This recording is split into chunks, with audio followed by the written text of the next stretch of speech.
Boa noite a todos. Sejam muito bem-vindos a mais uma noite de preces e vibrações do TCR Canto de Interlagos. Que a doce e serena paz de Jesus nos envolva.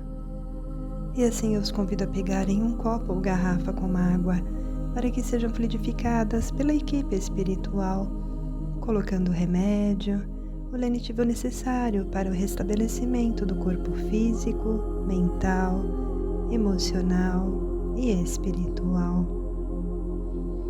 Então vamos buscar um lugar onde você possa ficar em silêncio e vamos deixando de lado as preocupações, tudo o que nos envolveu no dia de hoje, porque este é um momento de recolhimento interno. Então vamos fazer uma respiração tranquila. Aqueles que desejarem fechar os olhos para uma maior concentração. E vamos elevar o nosso pensamento a Jesus, o nosso Mestre, para que juntos possamos sentir paz em nosso coração, para desfrutarmos deste momento quando estamos reunidos nesta corrente de oração. Que os benfeitores celestes nos auxiliem em nossas dificuldades, nos tragam esperança, nos tragam a paz e que possamos, Senhor, ser dignos da Sua presença junto a cada um de nós. Agradecemos ao nosso Pai Criador pela dádiva da vida, por termos reencarnado neste planeta que nos acolhe, com todas as possibilidades e condições de evolução que são colocadas a cada momento em nosso caminho. Agradecemos-te, Pai, pelas bênçãos que derramas neste momento sobre todos nós e te pedimos, nos fortaleça na fé, na esperança e na confiança. Abra o nosso entendimento para os ensinamentos do nosso Mestre Jesus, para que possamos nos melhorar a cada dia. Permaneça conosco, Senhor, nos inspirando, nos orientando e nos protegendo. Que assim seja, graças a Deus. O Espiritismo nos fala que todos nós renascemos com uma programação espiritual. Temos um plano para viver na Terra. E como nós somos almas profundamente comprometidas com a lei de causa e efeito, as nossas existências não serão um mar de rosas. Nós não renascemos na Terra para vivermos alegrias desde o início até o fim das nossas vidas. A doutrina espírita nos diz que nós trazemos uma programação espiritual. Quando o golpe da vida vem, eu preciso reagir a esse golpe. Ou às vezes não é um golpe, é a minha estrutura emocional, independente da intensidade do golpe externo. Ou seja, eu trago uma estrutura mais frágil. No momento em que o indivíduo vem para a existência física, ele vai se defrontar com naturais decepções, frustrações, dores, tristezas, as circunstâncias naturais da vida. Só que no passado, bem ou mal, o homem tinha um instrumento para atravessar as horas amargas, que se chamava fé. Com todas as questões que se possa criticar sobre as religiões, elas construíram algo muito importante, que foi o forro para o indivíduo suportar os golpes da vida. Atualmente, o que nos sustenta? O que há nos dando suporte na retaguarda para que não venhamos tombar diante das provas? A fé era um instrumento poderosíssimo para atravessar nossas dores. Mas o que aconteceu nos últimos 200 anos? Nós tivemos um processo de desconstrução de todas as ideias religiosas no Ocidente. Nós somos uma sociedade sem fé. Pergunte à juventude. É lógico que há jovens maravilhosos, mas eu conto milhões que estão perdidos.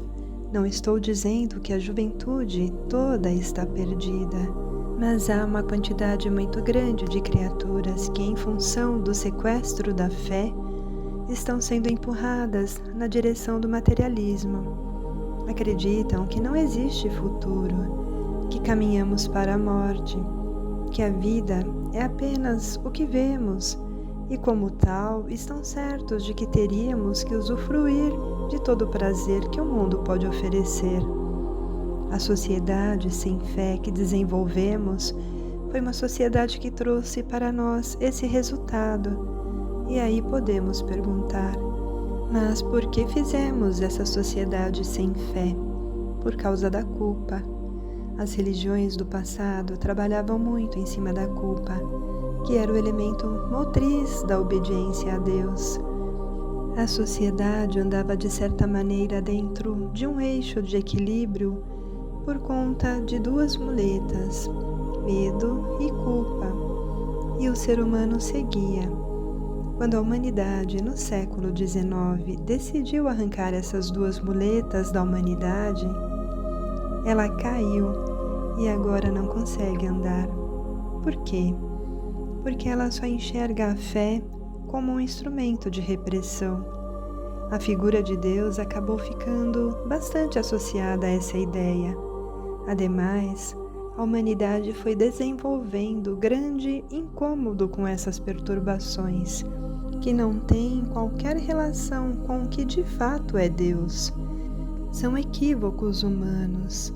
E estando frágil, foi fácil a figura de Deus ser arrancada do ideário humano neste novo século. E hoje nós formamos o quê?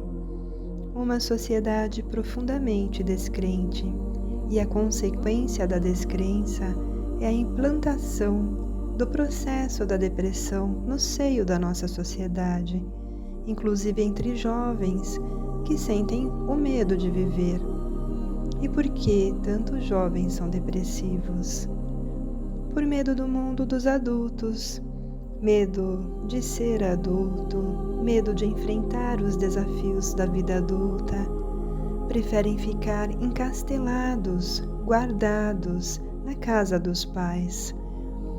Nós, adultos, também provocamos medo neles, porque a nossa fé também está comprometida, e assim comprometemos a fé da juventude. Comprometida a nossa fé, temos como sequela uma sociedade apavorada. Nós temos medo, temos insegurança, medo do amanhã, o que gera os quadros de ansiedade. Por que tanta ansiedade no mundo de hoje? A ansiedade é causada pela desconstrução da fé. Por que tanto medo? Medo por conta da desconstrução da fé. Por que tanto estresse?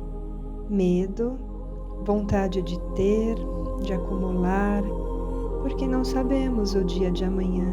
Então temos que trabalhar muito para acumular, porque temos medo, pois não teríamos ninguém cuidando de nós. Assim, se nós pudéssemos fazer uma tríade, diríamos que a religião do passado gerava dois grandes problemas: culpa e medo. Na tentativa de tirar culpa e medo, ao invés de revisarem a fé, mataram a fé. E nós ficamos com uma religião que era extremamente opressora. E essa religião opressora fechava a tríade. Tínhamos culpa, medo e religião opressora. A religião opressora provocava tudo isso, mas gerava uma estabilidade relativa.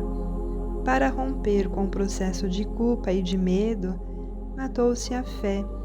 Entregou-se à humanidade uma sociedade miseravelmente descrente e materialista. A sociedade descrente da qual fazemos parte edificou um novo modelo de funcionamento e, por conseguinte, as criaturas não sabem nem por que elas vivem. Nós percebemos uma quantidade imensa de indivíduos que experimentam um processo chamado de vazio existencial, que resulta na ideação suicida, angústia, desistência da vida, desinteresse de tudo, exatamente por conta do sequestro da fé. fé e equilíbrio em todas as direções.